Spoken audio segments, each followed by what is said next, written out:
तो क्यों नहीं उस शेर का आवाज को बुलंद करें? क्यों नहीं एक और सांसद एक हिंदू के बेटा को भी भेजें ताकि उसका साथ दे?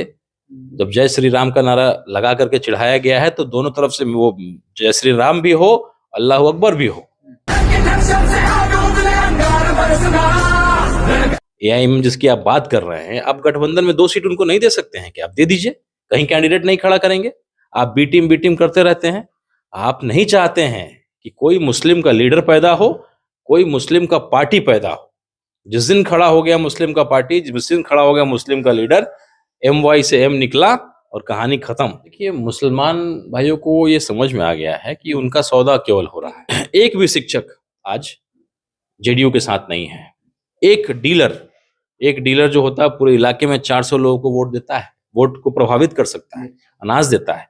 एक डीलर आज नीतीश कुमार के पक्ष में नहीं। यहाँ पे कमल का निशान नहीं है, यहाँ बीजेपी नहीं है, यहाँ पे तीर छाप। और तीर छाप के बारे में लोग जानते हैं कि कब कहाँ जाएगा, वो तीर कब किसको चुभेगा, वो भाजपा को चुभे कि आरजेडी को चुभे कि अपने आप को भोंका जाए। तीर छाप की कोई गारंटी नहीं है, ना कोई गारंटी ले सकता है। इसलिए ये मुद्दा यहाँ बिल्कुल, आज ऋतु जायसवाल जब जाती हैं कहीं पे तो उनके आसपास पता है कौन लोग हैं? वो आरएसएस के कट्टर लोग। हम लोग बंधुआ मजदूर की तरह अकलियत काम नहीं करते। मुकेश सहनी जी का 3% है, अच्छी बात है, उनको मुबारकबाद है, उनको 3 टिकट मिला। लेकिन 17% वाले को मात्र 1 टिकट मिलेगा या एक ही केवल लड़ेगा? आज अगर आरजेडी की बात आप करते हैं तो उसके पीछे जो एम अगर खिसक जाता है तो उस पार्टी का कुछ बेस नहीं बचा। देखिए, अभी हमारे साथ राणा रणजीत सिंह हैं। वहीं राणा रणजीत सिंह जो जन सुराज अभियान से जुड़े थे और इनकी चर्चा लोकसभा चुनाव में शिवहर लोकसभा से कई पार्टियों से जोड़ा गया। पहले तो यह जोड़ा गया कि जन सुराज से चुनाव लड़ेंगे, लोकसभा का चुनाव लड़ेंगे शिवहर लोकसभा से। उसके बाद से बीच में चर्चा यह भी उठी कि महागठबंधन आरजेडी के टिकट लेकर आ रहे हैं, शिवहर से लोकसभा का चुनाव लड़ेंगे। अब एआईएमआई के पार्टी से चुनाव लड़ने की सूत्र सामने आ रही है और इसी चीज को जानने के लिए इनके पास पहुंचे हैं। सबसे पहले स्वागत है हमारे चैनल में। बहुत बहुत शुक्रिया। किस पार्टी से आ रहे हैं? काफी चर्चा हो रही है शिवहर लोकसभा में क्या कि राणा रणजीत सिंह किस पार्टी से आएंगे? पहले आरजेडी से हुई, उससे पहले जनसुराज से हुई, अब एआईएमआई के पार्टी से भी चर्चा हो रही है। देखिए, जनसुराज एक अभियान है, पार्टी का रूप अभी नहीं लिया उसने। तो हम लोग अभियान के तहत मतदाताओं के बीच में, खासकर जनता के बीच में बिहार के जा करके उनको मुद्दों को लेकर के कि भाई आपके पास कोई वोट मांगने आए तो आपको किन मुद्दों पे वोटिंग करना है। 4 किलो अनाज पे नहीं, अपने बच्चे का चेहरा को देखिए और कैसे उसका भविष्य बेहतर हो सके, एक अच्छी शिक्षा व्यवस्था हो, स्वास्थ्य व्यवस्था हो, रोजगार की व्यवस्था हो, उसकी चिंता करके आप वोट करें। हम लोगों ने मतदाताओं के बीच में जा करके उनको मुद्दों को लेकर के जगाने का काम किया। अभी पार्टी का रूप जनसुराज ने नहीं लिया है। 2025 में पूरे दमखम से जनसुराज संभवतः भाग लेगी। क्योंकि अब भाग ही नहीं ले रही है तो पार्टी बदलना या पार्टी में शामिल होने की बात नहीं होती है, क्योंकि पार्टी बना ही नहीं है। हम लोग एक संस्था के रूप में हम लोग उससे जुड़े हुए हैं और कई और संस्थाओं से भी जुड़े हुए हैं जो सामाजिक क्षेत्र में अच्छा काम कर रही है। रहा बात चुनाव लड़ने का, तो चुनाव लड़ने की इच्छा हमारी नहीं थी, हम जमीन पे काम कर रहे थे। कई अकलियत के समाज के लोग हमारे पास आए, उन्होंने बोला कि भाई हमारा ताकत हमारा है। आज अगर आरजेडी की बात आप करते हैं तो उसके पीछे जो एम अगर खिसक जाता है तो उस पार्टी का कुछ बेस नहीं बचेगा। तो पूरा ताकत है अकलियत का और अकलियत को दरकिनार किया जा रहा है। मुकेश सहनी जी का 3% है, अच्छी बात है, उनको मुबारकबाद है, उनको 3 टिकट मिला। लेकिन 17% वाले को मात्र 1 टिकट मिलेगा या एक ही केवल लड़ेगा? आप कहते हैं कि हिंदू मुस्लिम हो जाता है अगर किसी मुस्लिम को या टिकट देते हैं, तो क्यों नहीं आप राज्यसभा में सारे मुसलमान को भेज देते हैं? क्यों नहीं आप एमएलसी में सारे मुसलमान को भेज देते हैं? मुसलमानों की चिंता करनी पड़ेगी ना। केवल आप उनको बंधुआ मजदूर की तरह रखेंगे कि कहाँ जाएंगे, विकल्प कहाँ है? तो शिवहर में विकल्प के रूप में उन्होंने मुझे देखा, उन्होंने मुझे आगे किया कि भाई आप, मैं लेके चलता हूँ। वो मुझे लेकर के गए, जो यहाँ के प्रदेश अध्यक्ष हैं एआईएमएम के, उनसे मुलाकात हुई, कई तरह की बातचीत हुई। हैदराबाद से भी जो विधायक आते हैं और माजिद हसन साहब हैं, विधायक भी हैं हैदराबाद से, उनसे मुलाकात हुई, कई राउंड्स ऑफ मीटिंग हुई। उन्होंने बोला कि देखिए हम भी चाहते हैं एआईएमएम के ऊपर जो एक धब्बा लगाया जा रहा है कि केवल मुस्लिम की पार्टी, एक संगठन था मुस्लिम लोगों के लिए, एक संगठन, उनको कैसे बेहतर किया जाए। संगठन ने एक बड़ा रूप लिया, पार्टी बना, पार्टी होते होते पूरे देश में उसके विधायक और सांसद होने लगे। तो ऐसा नहीं है कि केवल हिंदू के बेटे को अगर वो टिकट देने की बात कर रही है, सोच रही है, तो बदलना चाहता है अपने छवि को, एक बेहतर दिशा जो है, एक बेहतर विकल्प के रूप में, कि हम लोग बंधुआ मजदूर की तरह अकलियत काम नहीं करें। और हम लोग का तो पुराना संबंध रहा है, अकबर के सेनापति राजपूत थे, महाराणा प्रताप के सेनापति मुस्लिम थे, तो एक संबंध हम दोनों का, एक सम्मान का संबंध जो है वो लंबे समय से है, इतिहास। और आप अगर जिला और इस इलाके की बात करते हैं तो मोतियुर रहमान साहब और सीताराम बाबू का संबंध जो था वो आपसे छिपा हुआ नहीं है। लेकिन सर आप कह रहे हैं कि बंधुआ मजदूर, लेकिन फिर भी एमवाई का समीकरण बराबर आरजेडी होता है। एमवाई जो एम से मुस्लिम और वाई से यादव, दोनों हमेशा आंख बंद करके महागठबंधन के आरजेडी को सपोर्ट करती है। लेकिन फिर जब आप अलग पार्टी से आएंगे, एआईएमआई से आएंगे, तो फिर एमवाई को समीकरण को कैसे अपने तरफ मूव करेंगे? देखिए, मुसलमान भाइयों को ये समझ में आ गया है कि उनका सौदा केवल हो रहा है, आप उनको टिकट, उनका हक दे नहीं रहे हैं। आप मात्र एक सीट पे, अभी तक जो चर्चा आ रही है, कहीं हो सकता है कि एक और, कम से कम 5 से 6 सीटों का अधिकार उनका बनता है। लोकसभा में 5 से 6 सीट उनको मिलना चाहिए। और शिवहर संसदीय क्षेत्र में 17%, 18% की संख्या है अकलियत की। ये सीट अकलियत का ही है। अगर पिछले बार अकलियत का कैंडिडेट आरजेडी से हारा, तो क्या बाकी जात वाले जीत गए? क्या जीरो पे ना है आरजेडी? आप ये तो गिनते हैं कि अरे यहाँ हार जाइएगा अगर देंगे, तो बाकी जगह का भी तो वही हाल है, वहां भी बदल दीजिए। तो ये कहीं ना कहीं उनको गुमराह किया जा रहा है, उनका अधिकार नहीं दिया जा रहा। और हम लोग का जो प्रयास है कि एक बार, अभी क्या है ना, आरजेडी को लगता है कि ये जाएंगे कहाँ, बंधुआ मजदूर इसीलिए कहा जाता है ना, कहाँ जाएंगे, विकल्प नहीं है। तो एक बार गोपालगंज बाई इलेक्शन में विकल्प के रूप में दिखाया था इन्होंने। एमआईएम को जितना वोट पड़ा था उतने ही वोट से हार हो गई थी आरजेडी की। अगर उस दरमियान तेजस्वी जी एक कप चाय केवल अगर हिना साहब, साबुद्दीन साहब के परिवार के साथ पी लेते, फोटो बाहर हो जाता, तो मुझे लगता है कि 50,000 से जीतता वहां का कैंडिडेट। राजनीति में इतना घमंड, इतना अकड़ रखना ठीक नहीं है। आप कह रहे हैं कि तेजस्वी यादव, लालू प्रसाद यादव घमंड में है, मुसलमानों को दरकिनार कर रहे हैं। साबुद्दीन साहब के परिवार, साबुद्दीन साहब का परिवार जिसने सींचा है इस पार्टी को, मेरे भी पिताजी संस्थापक सदस्य रहे आरजेडी के, साबुद्दीन साहब के मित्र रहे, सींचा है इस पार्टी को, पहली बार मुख्यमंत्री बनाने में अहम भूमिका थी। उसके बाद ही केवल एक स्टेटमेंट कि मेरा नेता लालू प्रसाद यादव है, ये नीतीश कुमार परिस्थितियों के मुख्यमंत्री है। वो एक लाइन अगर साबुद्दीन साहब ने नहीं बोला होता तो आज हम लोग के बीच होते, जीवित होते। लेकिन उस आदमी ने, उस शेर ने किसी तरीके का समझौता नहीं किया, लालू जी के लिए लड़ा, लालू जी को अपना नेता बताया। उसका जो उनको झेलना पड़ा कि उनका जनाजा यहाँ बिहार तक, सिवान तक नहीं आ पाया, हम लोग मिट्टी तक नहीं दे पाए, तो कहीं ना कहीं तकलीफ है कि आप साबुद्दीन साहब जैसे परिवार का मान सम्मान नहीं करते हैं तो और क्या होगा।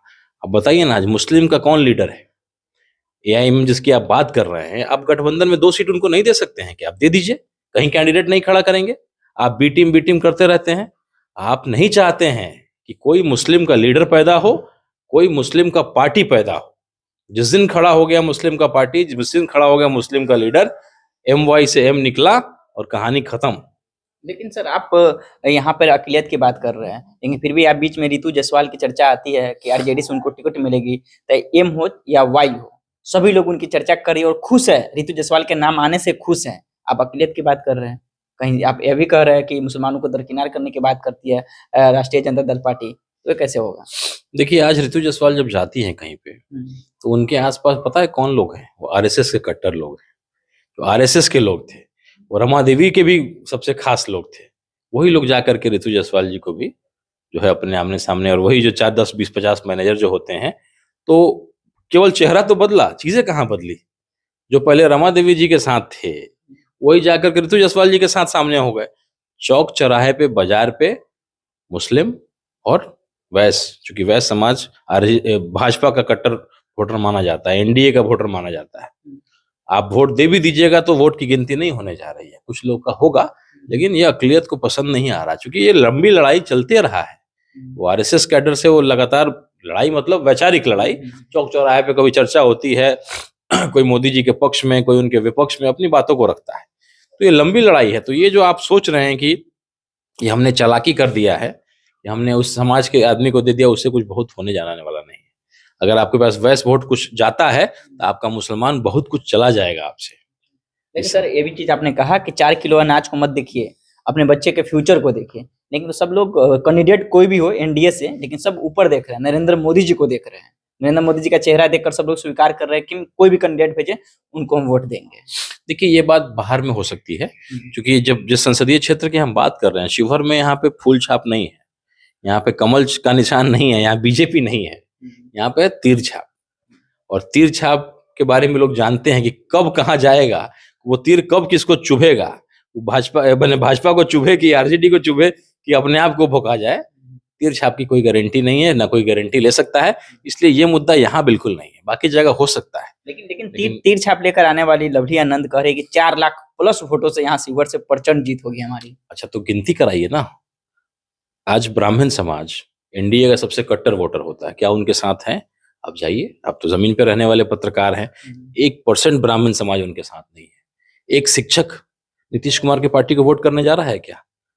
जिस तरह का आतंक के पाठक ने फैलाया हुआ है, एक अफसर चलाएगा राज्य को कि मुख्यमंत्री चलाएगा राज्य को? ये लोकतंत्र है। एक शिक्षक नहीं देने जा रहा है। शिक्षकों का ताकत होता है चुनाव में, वो वोटिंग कराते हैं, उनके हाथ में बहुत कुछ रहता है, वो चाहे अपने आप पे आ जाएं तो बहुत सारा वोट प्रभावित कर सकते हैं। बहुत सारे बूढ़े बुजुर्ग जिनको कुछ समझ में नहीं आता है, वो एंटी में वोटिंग करा सकते हैं। लेकिन शिक्षक समाज ईमानदार समाज है, वो ऐसा नहीं करता है। लेकिन एक भी शिक्षक आज जेडीयू के साथ नहीं है। एक डीलर जो होता है पूरे इलाके में 400 लोगों को वोट देता है, वोट को प्रभावित कर सकता है, अनाज देता है। एक डीलर आज नीतीश कुमार के पक्ष में नहीं है। जिस तरह से आप प्रताड़ित कर रहे हैं, तो चुनाव का समय कहीं ना कहीं उसका जवाब आपको खामियाजा भुगतना पड़ेगा। और यहाँ पे कमल का निशान नहीं है, यहाँ तीर छाप है। और भाजपा के भी कार्यकर्ता बहुत मायूस हैं, क्योंकि वो जानते थे वो उनका अधिकार था, 15 साल से उनका सांसद था, उनकी पार्टी का सांसद था, उनका संगठन मजबूत था। आप जब कोई सांसद आपका विधायक होता है आपकी पार्टी का, तो उस इलाके का संगठन मजबूत होता है, फलता फूलता है। इसका उनको खामियाजा लग रहा है कि भाई हमारे बीजेपी ने किसी को लाके थोप दिया, और वो भी ऐसे डेंटेड आदमी को थोप दिया जिसके ऊपर दलित का एक वोट नहीं है।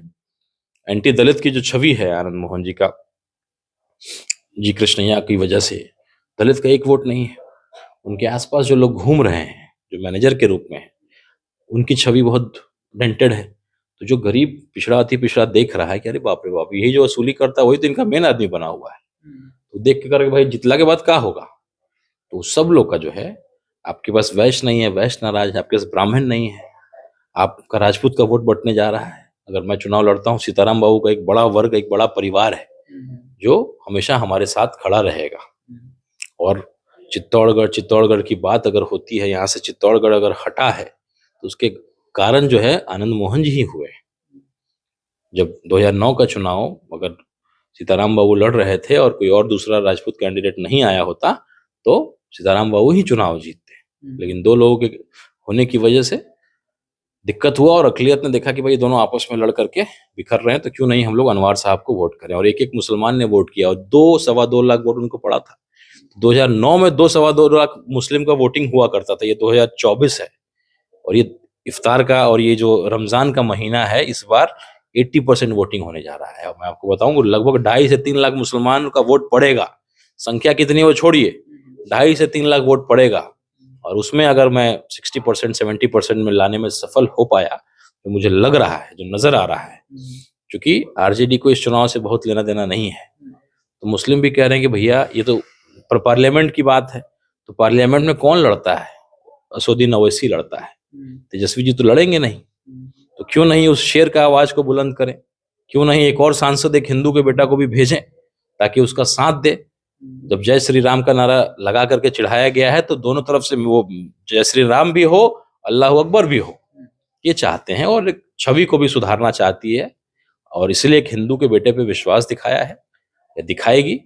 वो सब लोग जो है कहीं ना कहीं कोई सुधार करने का प्रयास करता है, तो हम सबको उसको साथ देना चाहिए, और साथ मिल भी रहा है। लोग कह रहे हैं कि भाई हम लोग वो सब नहीं देखेंगे। शिवहर का मुद्दा, ये राणा रंजीत चुनाव नहीं लड़ेगा, ये शिवहर चुनाव लड़ेगा।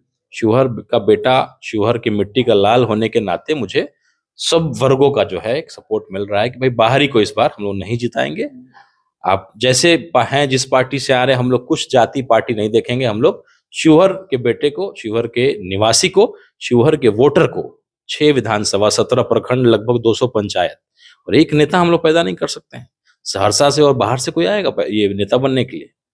बिल्कुल नकारा जाएगा, और शिवहर के बेटा को यहाँ मौका मिलेगा। राणा रंजीत अकलियत की बात कर रहे हैं, और यह भी कह रहे हैं कि 60% वोट हम लाने में सफल भी रहेंगे। रमजान का महीना, सब लोग यहाँ पर वोटिंग करेंगे, अच्छे स्कोर होगा अक़लियत का। लेकिन अक़लियत की बात करने वाले राणा रंजीत सिंह क्या जिस तरीके से अभी बात कर रहे हैं, आने वाले दिनों में अगर यहाँ की जनता आपको सांसद बनाती है, टिकट लेकर आते हैं, सांसद बनाती है, तो अक़लियत के साथ रहेंगे आप? देखिए, मेरा राजनीति का बुनियाद ही यही है। हमारे पिताजी का बगीचा बना हुआ बहुत बड़ा था, जिसमें हिंदू मुस्लिम हर समाज हर जाति के लोग थे। हमारे भाई साहब एक ऐसी पार्टी में चले गए जहां एक वर्ग को छोड़ दिया जाता है, वो वर्ग छूटता गया। मैं जब जमीन पे उतरा, मैंने देखा, मैंने बचपन में ऐसे ऐसे लोगों से मेरी मुलाकात हुई जो पिताजी के रूम तक घुस जाते थे, अपनापन था, भाई वाला संबंध था। वो लोग भी आने में कहीं ना कहीं कतराने लगे, संकोच करने लगे, और तब मैंने माना कि नहीं, अब मुझे राजनीति में आना चाहिए। और मैंने बुनियाद ही किया। मैं पिछले 3 साल से अगर हूं तो आप देखिएगा, मैं अधिक मुसलमान और मेरे पिताजी के जो पुराने लोग थे जो छूट रहे थे, क्योंकि भाजपा में कहीं ना कहीं वो कुछ ना कुछ कारण है, जो भी अपना अपना विचारधारा की बात है। तो मेरे राजनीति का बुनियाद यही बना, अक़लियत की राजनीति से ही मैंने अपनी राजनीति की शुरुआत की है। तो मैं जहां भी जाऊंगा, जैसा भी मुझे मिलेगा, मैं अक़लियत की ही राजनीति और उनके ही साथ, मैंने जब बुनियादी शुरुआत ही की है तो अंत भी उन्हीं के साथ ही होगा। लास्ट सवाल, ओवैसी साहब की पार्टी से टिकट लेकर राणा रंजीत सिंह आ रहे हैं या अटकलें लगी हुई है? देखिए, ये तो पार्टी का निर्णय होगा। और एक और मैंने एक शर्त रखा था कि अगर अक़लियत से कोई लोकल उम्मीदवार को दिया जाता है जो शिवहर का ही निवासी होता है, उस परिस्थिति में केवल मैं चुनाव नहीं लड़ूंगा। इसीलिए सिंबल की और बाकी बातें हुई तो हुआ कि ईद के बाद हम लोग सिंबल देने का काम करेंगे। और आरजेडी ने चूंकि अपना कैंडिडेट उतारा नहीं है, अगर उसने कोई मुस्लिम कैंडिडेट और लोकल कैंडिडेट को उतारा, तब राणा रंजीत नहीं लड़ेगा, क्योंकि शिवहर का एक कोई न कोई बेटा लड़ रहा है। लेकिन अगर शिवहर के बेटे को टिकट नहीं मिलेगा, अक़लियत का अधिकार है शिवहर पे, उसको नहीं मिलेगा, तो हम लोग चुनाव लड़ेंगे और जीतेंगे। तो चलिए, अभी हमारे साथ राणा रंजीत सिंह थे। कई सारे अटकलें इन पे लग रहे थे कि आरजेडी से आएंगे, जन स्वराज अभियान से आएंगे। आप स्पष्ट हो जाइए कि जन स्वराज एक अभियान है, पार्टी नहीं बनी। अब AIMI से इनकी चर्चा हो रही है। जब भी स्पष्ट होगा, सिंबल जब मिलेगा, तो सबसे पहले चैनल पे, हमारे ही चैनल पे चलेगा और यह सभी लोगों को जानकारी दी जाएगी। बाकी आप साहनी देखे थे, वीडियो देखने के लिए आप सभी दर्शकों का बहुत बहुत धन्यवाद। जय हिंद, जय बिहार।